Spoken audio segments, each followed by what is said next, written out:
ने 75 डस्का में कुछ देर पहले एक दिलचस्प वाकया पेश आया है। खातून ने वोट कास्ट किया और बैलेट पेपर समेत दौड़ लगा दी। ड्यूटी पर मौजूद खातून पोलिंग स्टेशन ने खातून को पकड़ा है। इस पर हम बात करते हैं डॉन न्यूज़ के नुमाइंदे अली वक़ार से। अली वक़ार, बताइएगा किस तरह ये वाकया पेश आया और क्या पता चल पाया है, खातून ने ऐसा क्यों किया? अली वक़ार, आप हमारे साथ हैं? के इलाके का है यहाँ पर। जी बिल्कुल, मुझे आपकी आवाज आ रही? जी जी, बताइए अली वक़ार।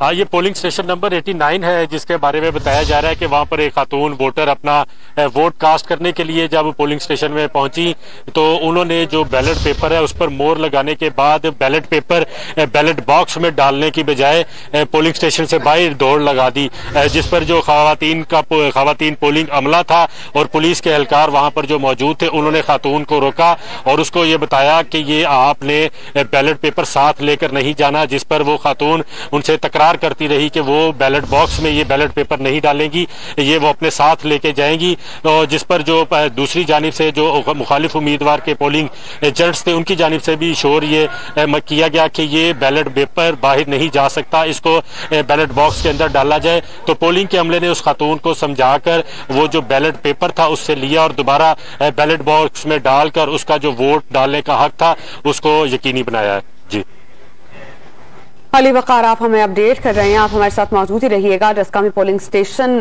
पर यह वाकया पेश आया कि खातून पोलिंग एजेंट ने पीछे भागकर खातून को पकड़ लिया क्योंकि वोट कास्ट करके वो डालना नहीं चाह रही थी और वो जो कागजात थे वो अपने साथ ही लेकर जाना चाहती थी, जिस पर उनको बैलेट पेपर पर उनको पकड़ लिया और उनको ऐसा करने की इजाजत नहीं दी गई।